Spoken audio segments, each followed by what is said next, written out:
Hello and welcome back to Lefty's Workshop. This week, we have this. Do you know what it is? I mean, I do. Obviously, I know what it is, but soon you'll find out.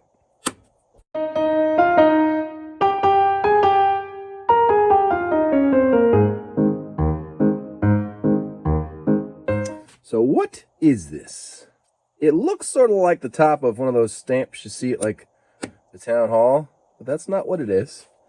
You see here? Looks like it's got some sliding action to it. What could this be? That slides out. Oh, what does it do? What's this do? What do we have here? Screwdrivers. You snap it back in there and you got a screwdriver. A multi-head screwdriver from, what does it say? 18, come on, focus. 1896. I'll give you a hint who made this. What kind of tools do I really love? That's right, Billings and Spencer from Hartford, Connecticut. So we have done a Billings and Spencer screwdriver before. This lovely thing here, the big machinist number 21 screwdriver. And it says Billings and Spencer, made in Hartford, Connecticut. Now, I have been informed that this is the wrong color. One of my viewers sent me a catalog from Billings, and I found out that these were supposed to be black. So maybe someday I'll fix that. Today is not that day. Now, aside from being the wrong color, this screwdriver has many faults. For me, at least, it's way too big. As you remember, the only thing it was used for is adjusting this thing on the South Bend drill press. I don't have anything else that has such a big head. So, you know, this is going to be a toolbox rester. But this is pretty cool. I've been looking for one of these for a while. These aren't, I wouldn't say they're common, but they're not uncommon. You see these go on eBay. There's about 3 or 4 of them up right now. And they range in dollars from like $20 to $100. I think I only paid like $20 for this. Not bad. So it has 4 heads. Now you got to remember, in 1896, the only kind of screwdriver there was what we now call a flat-headed screwdriver, in various sizes. Phillips didn't get invented until the 30s. Allen wrenches didn't get invented until the 20s. There was the square-headed thing, which is called a Robertson, but not a lot of people used those. So in 1896, a flathead screwdriver is what you had. And this is pretty cool. I mean, you're not going to do anything crazy with it. But, I mean, you could work on your bicycle if you had one, or it actually fits light switches pretty well. So you could do some electrical work with it, and if you don't want to get shocked. I do prefer my, what does that say?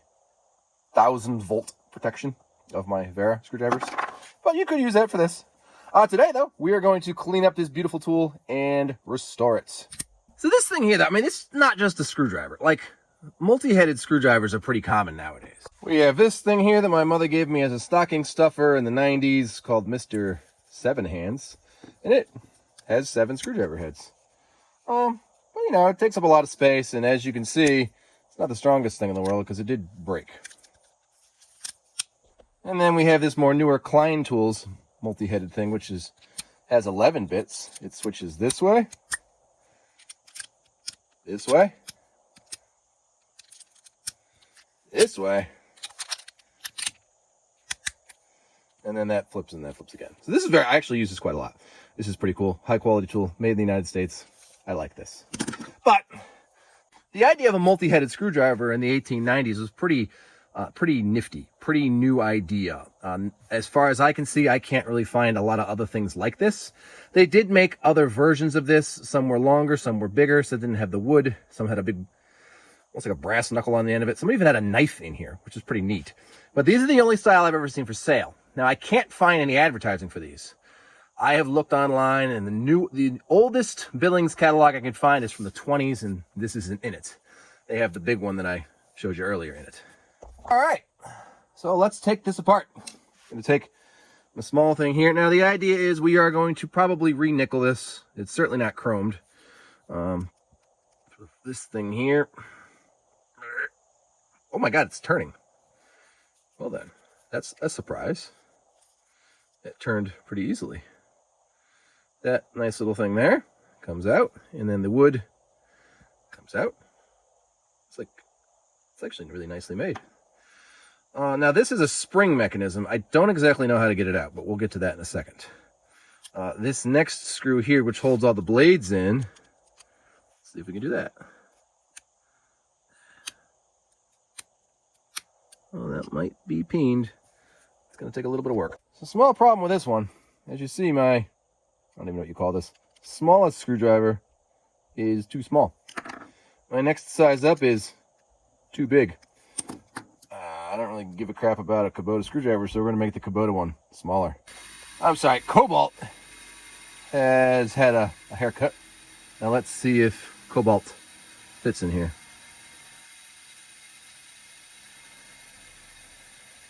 All right, it's stopping in the same place that it did before. So that means it might be peened. All right, I'm gonna mess with this and I'll get back to you. Now, while working on a flathead screwdriver, we are learning why flathead screwdrivers suck. You see, I got this screwdriver to fit in there now. It gets to a point and it stops and it slips. Yeah, they suck. I hate flathead screwdrivers, but I'm gonna lovingly restore this one. All right, let's see if we can get the other end off here. Now, this you push up on, and that's all that stops it from sliding is that little button is spring-loaded, and when it goes down, that pops in. There's no other way. You see inside the hole, there's no way to get to it. You see inside this end, I don't know what I just did, but it doesn't like me anymore. Hey. That must be hitting. See inside this end here, there's nothing there anymore. So my only assumption is I need to grab upon that shaft and then this little knob here screws off. I want you to be left-hand thread with my luck. So we're going to try. We're going to hold the shaft like this. It's going to stay there. And then I'm going to take something with some edges on it, some grippers on it, like these things here. And I'm going to try to unscrew it.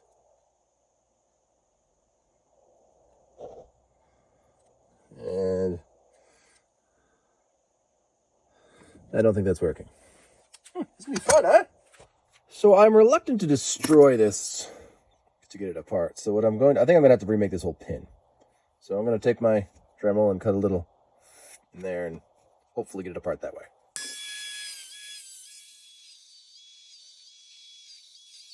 All right, so that's now attached in there. And we're gonna see if it'll come apart.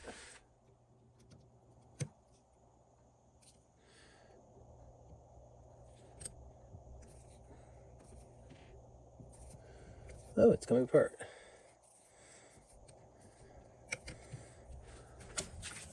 Yes, it is coming apart.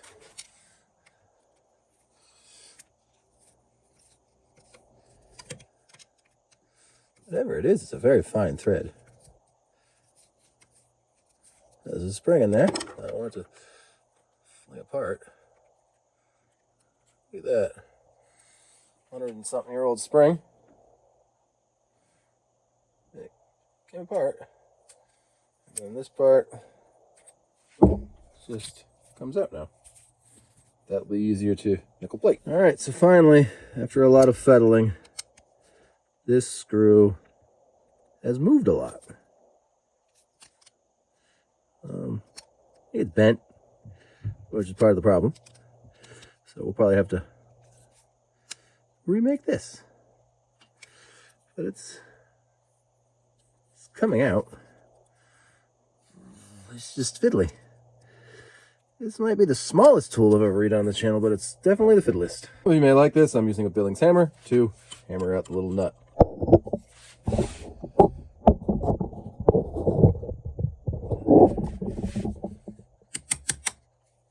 There it goes. Oh, it was bent. Something fierce. Gotta make a new one of those. Yay! And here's all the individual blades. They'll all be sanded and re-nickel plated. Leave them together. All right. That's a thing.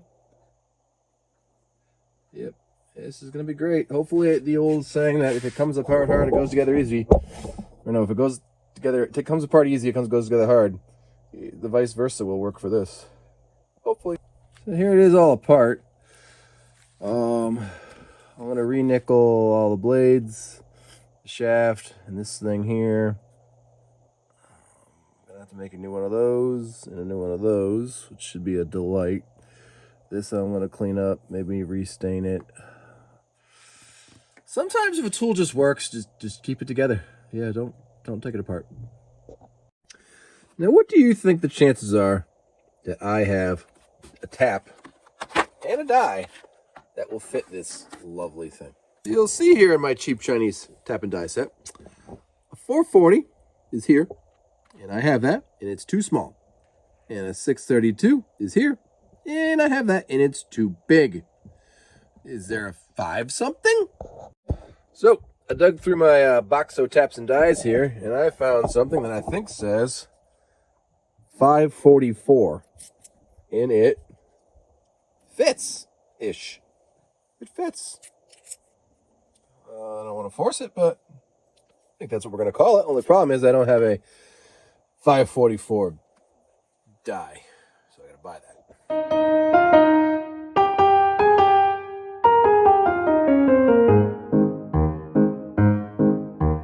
So sorry for the delay in this video. I had to wait for the Amazon man to bring me a 544 die, but I did manage to straighten out the original screw and run it through the die, and it works. So I don't have to make a new one or find another screw. Thank God. All right, let's see what we get out of here. Ooh, looks clean. All right, so those of you who don't know, this is my nickel plating setup. We got muriatic acid to do a final cleaning and etching of the part, water to clean the acid off of it, and then my nickel electrolyte, which is made from nickel and vinegar. So now I'm just gonna sand up these pieces, get a lot of the nastiness off, and we'll clean them another time, run them through this, and plate them.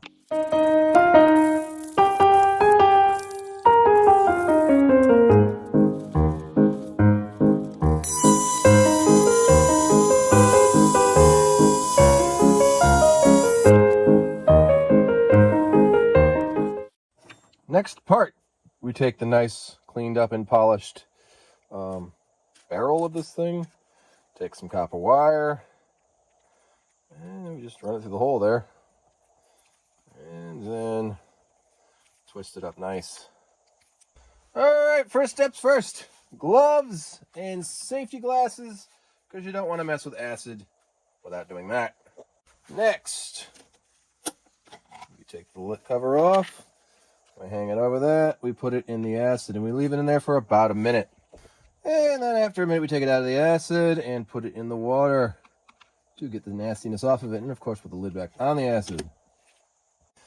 And then we open up our nickel electrolyte, put our part directly in it, take our nice fresh anode, put it as far away from the part as we can, negative on the part, positive on the anode, and plug it in.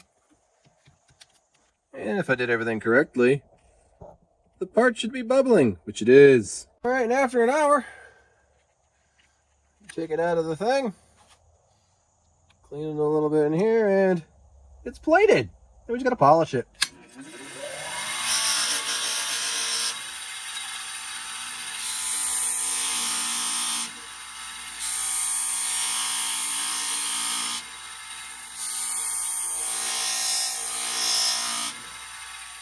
How shiny that is. Hey, there she all is. God, I gotta say, I really love nickel plating. That came out really good. 100 and something years old, and it looks amazing. The knob up here, I just cleaned it with some, what is it, wood polish? I really don't want to sand into that. But everything looks great. That barrel really looks good. Let's put it together. All right, so first things first, we got to put together all the blades. Now, there are outside and inside ones. See the ones with the little bevel on them? Those go on the outside. That goes there, there, and there. And then we take this and get our screw that I fixed. Let's try to get it with the smaller one. Oop. All right, drop the smaller one. We'll go back to the bigger one.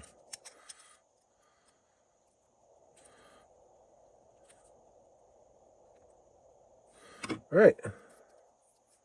Everything moves freely. That's good. All right. Just a tad bit. And of course, I put too much.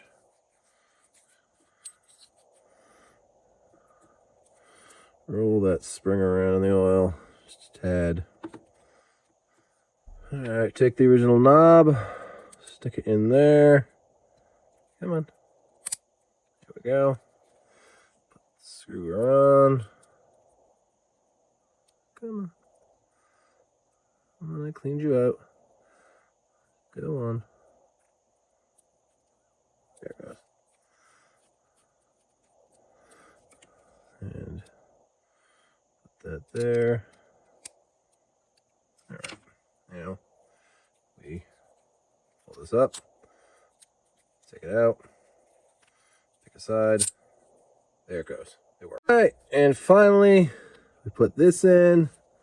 Little wooden knob. Fix in. There's a threaded side. Come on, get in there.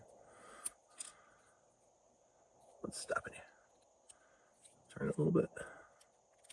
There we go. And we tighten this up.